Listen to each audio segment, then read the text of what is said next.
Yep, you read the headline correctly of our video.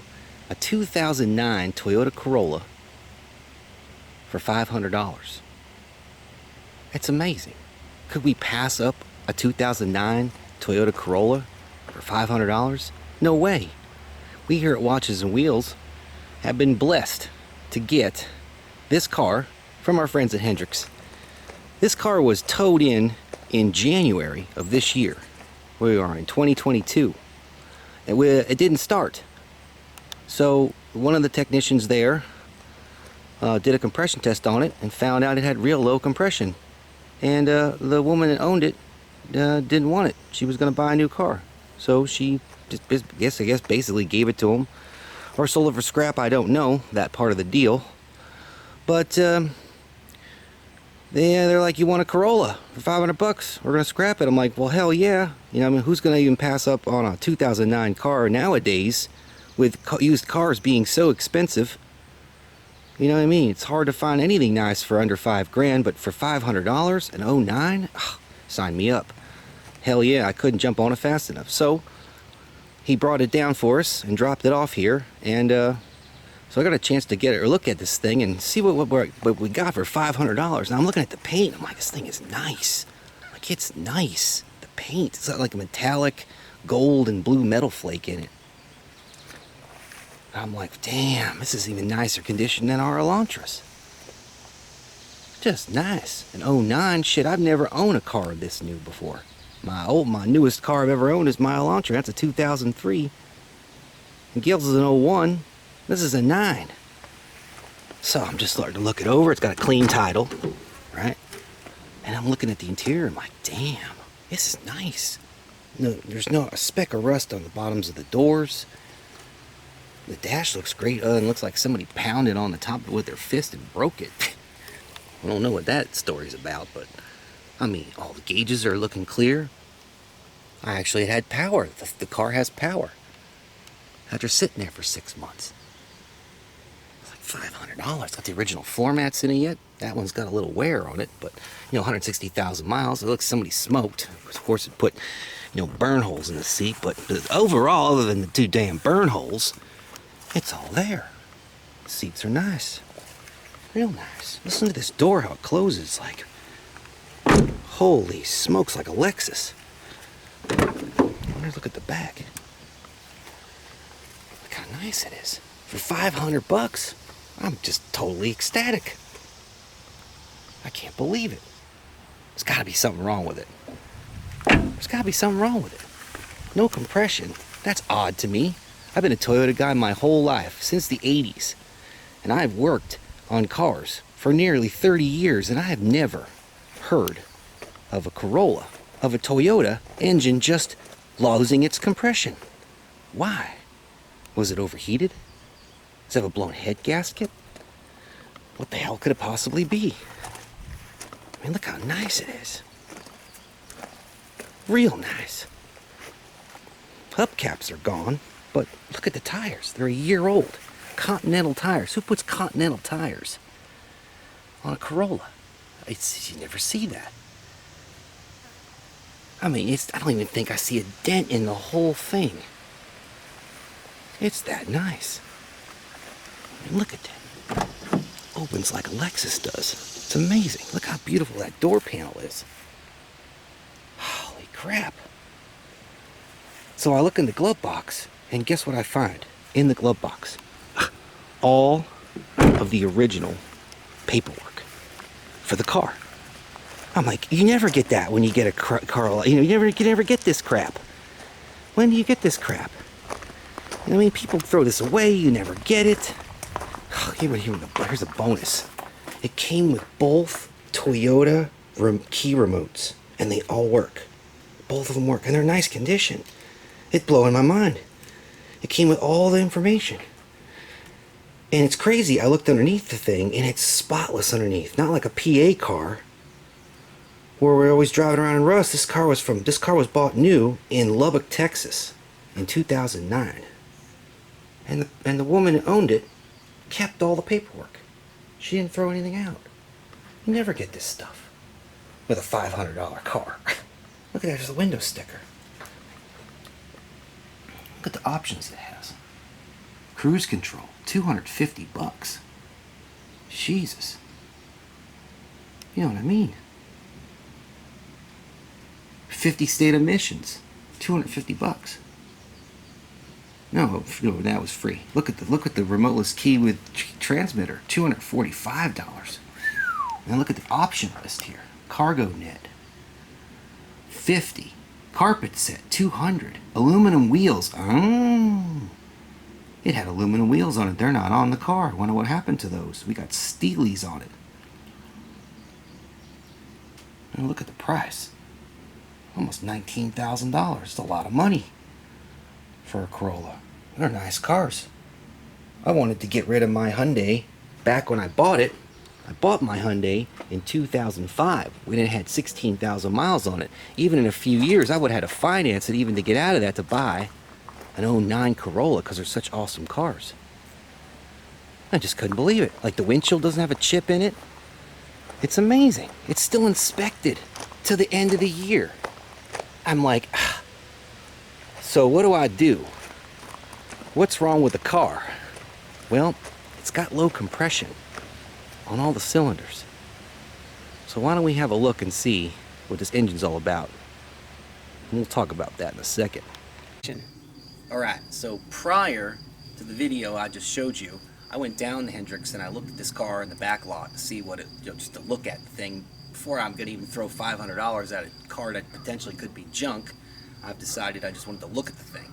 So, as you saw in an earlier video I just made, I had 2 key fobs. So as I'm walking towards the car, I hit the button and tweet tweet. Guess what? It's got battery power. So, funny, this car had been dropped off there in January. So it has been sitting there for 7 months and it had power. So that's a good sign.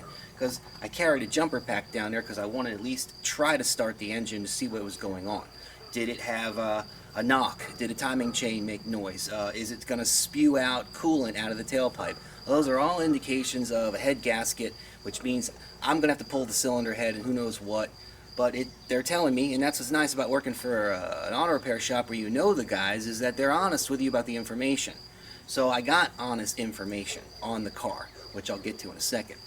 So I put the key in the ignition and turn it on, and son of a gun, let's try to start it. So I start the engine, and for about 8 to 10 seconds, it ran on all 4 cylinders. It ran smoothly, check engine light was not on, and the battery wasn't dead, which is awesome because now I have the opportunity to do some detective work to see what's going on with this thing. Because like I said to you, it's hard for me to wrap my head around the fact that this Toyota with 160,000 miles has got no compression. It just doesn't sink in my head. You know what I'm saying? It just doesn't work for me. So I got to do diagnostics on it, but I don't want to run the engine long enough to damage the thing. So it's running on all 4 cylinders. I quick try to turn the AC on just to see if that worked. It did not, but there was no check engine light on, and then it started misfiring. I could hear it was misfiring, but like I said, there was no noises, no knocking, no smoke blowing out. That's a good sign that, okay, well, is it worth the investment? Well, yeah, why not? Because it's $500, and we think the car books for like around, I don't know, we could probably get about $6 grand for the thing if it was really cleaned up nicely, which it will. But I got to make an investment. So an engine for these cars, surprisingly, is like between $1,500 and $1,800. So that seems like a lot of money to invest in a car. I'm going to have to pull the engine out and replace the engine. So now we're going to have over $2,000 in a car, maybe worth $6 grand. Still worth it, but I don't want to replace the engine. I want to fix the engine. I don't want to be lifting an engine out. I don't want to be dealing with that crap.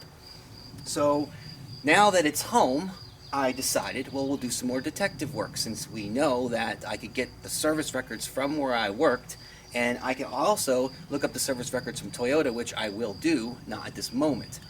So I look at the inspection sticker and I see that it was inspected in November of 2021, and the car had been towed there January. So in that time, looking at the inspection sticker, the woman owned it, put 5,000 miles in this thing, and it passed emissions in November of 21. That means it wasn't misfiring. So it tells me it was still running on the compression it had, and it wasn't overheating, or at least that I know of, because she was still driving it. And 5,000 miles in, 2-month scale is a lot of miles. That is a lot of miles, yes. So she was really hauling. This thing was going everywhere. Who knows where she was going, but she was driving it a lot.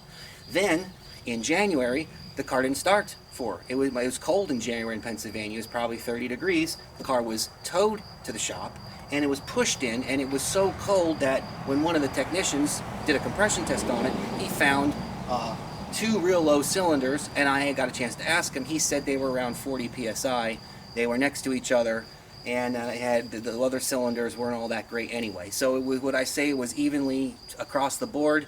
I don't know, because it was winter time and the car didn't even run. So it got pushed outside, and there it sat for 7 months until I walked up to it with a key fob, blip blip, opened it up, started it up, and it ran on all 4 cylinders. And I'm like, okay, well, it's got enough compression to run, so that was definitely not low.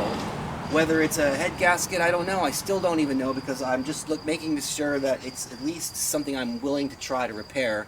Whatever I got to do, I'm going to go for it. So here's what happened. Car is now dropped here. Now we've got to figure out what's wrong with the thing, and we got to do diagnostics in order to figure this out.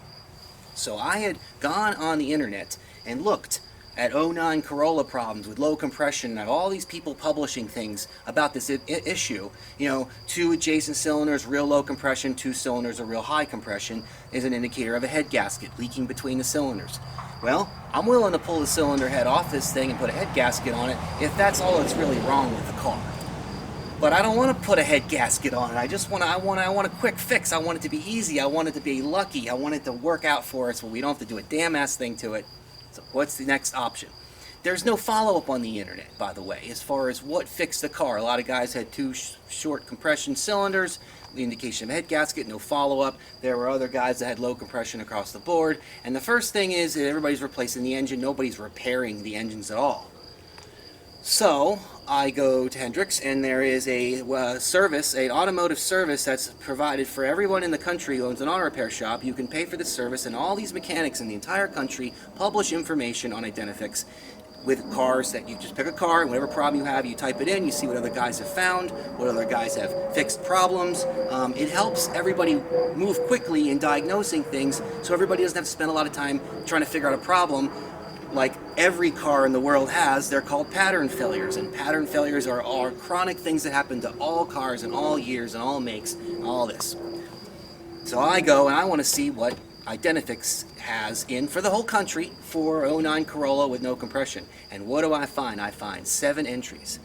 3 of the entries are replacing the engine. No, nothing. Just replace the engine. There's no information. That's a confirmed fix. Well, yeah, putting an engine in is a confirmed fix. It fixed it because you replaced the engine. You didn't fix the car. You didn't fix the engine.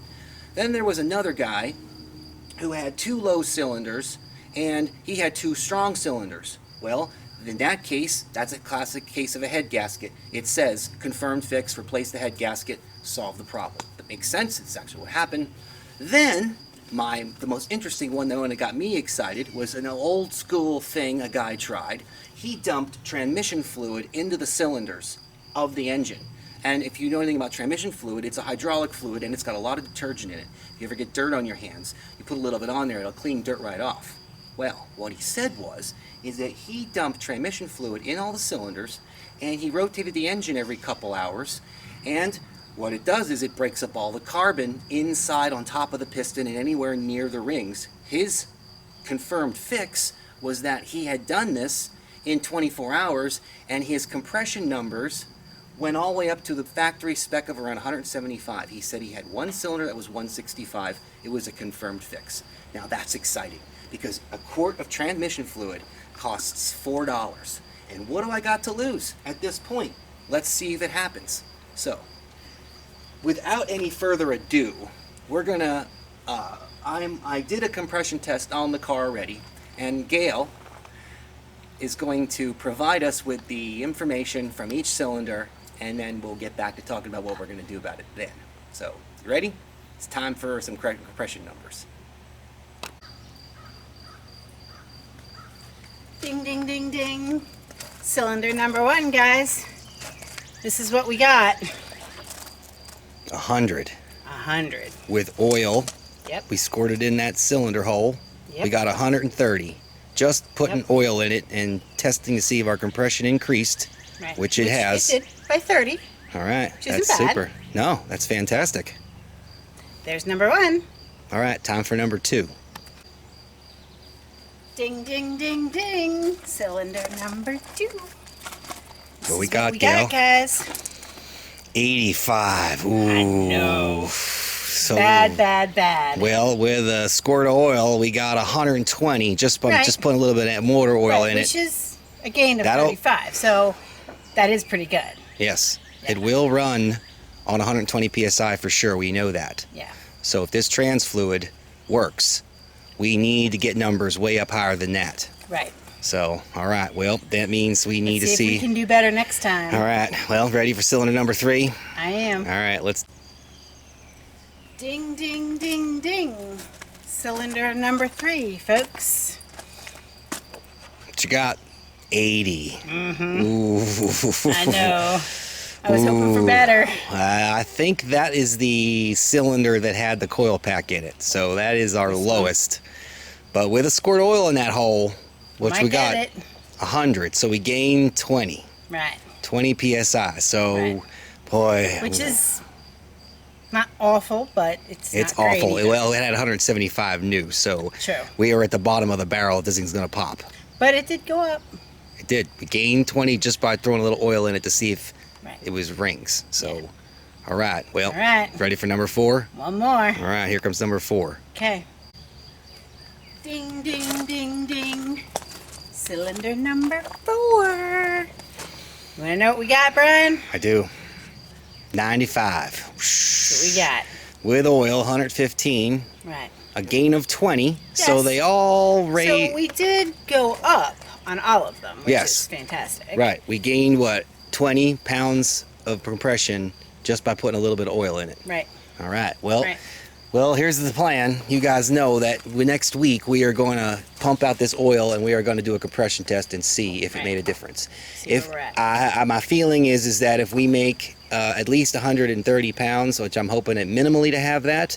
I'm not expecting 175 like the guy on Identifix, but Well, we're going to do the best we we can keep and see our if she fingers starts. crossed and be positive. Yeah, we're gonna see if she starts with that, and then we'll do it live. Kind of, we won't live stream it, but we'll do it live so that you guys can watch it and see what happens. So, Right. all right, Gail. All right, we'll well. see you guys next week. Bye, guys. So, now that you have the compression numbers from Gail, now let's talk a little bit more about what we've got here as far as this science experiment to see if this works. Is that we have pretty equal compression across the board.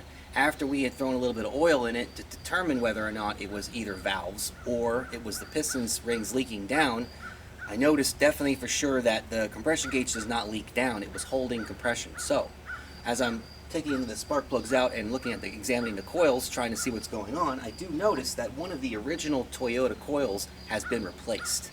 So that tells me that somebody was chasing a coil problem, a misfire problem. They thought that's what it was. And it's very likely, I don't know this for sure, but they did maybe replace the spark plugs. I don't know. It's more than likely probably didn't. So I've got 4 spark plugs and they all look pretty sane. They're not completely riched out. They're not completely filthy dirty. They look like they'll work, but they're definitely a result of no compression. They're getting fuel coated and soaked. So anyway, I've got 4 brand new coils and 4 brand new spark plugs to put back in this thing. So you guys are going to find out in a week what really happens. We're going to do this, we're not going to live stream it, but we're going to pump all the transmission fluid out of this engine, and we're going to put new plugs in it and new coils in it, and prior to that we're going to do a compression test and see if a week, if soaking all these cylinders, we break up enough carbon that we got at least, I'm hoping for at least 135 pounds of compression for all the cylinders. We know that the engine will run. And I changed the oil in the car already, and I dumped a quart of transmission fluid in the engine oil so that it gets to any other places where there's maybe carbon buildup in the rings, because I'm excited because the guy on Identifix says it's a confirmed fix of doing this. This is a very old school way of fixing an engine, whether they're seized up or low compression. Transmission fluid breaks up all of the carbon that's stuck in there, and that's what could be causing the problem, because the car was driven all the way up until literally the day it didn't even start anymore. And that's kind of funny to me, how it just slowly goes to sleep. It slowly dies, and that's such a bizarre thing to me. I can't wrap my head around it. But we're going to find out if it's going to work, and you guys are going to find out next. So next week we'll publish another video and we'll show you the results. So see you later. Wish us luck.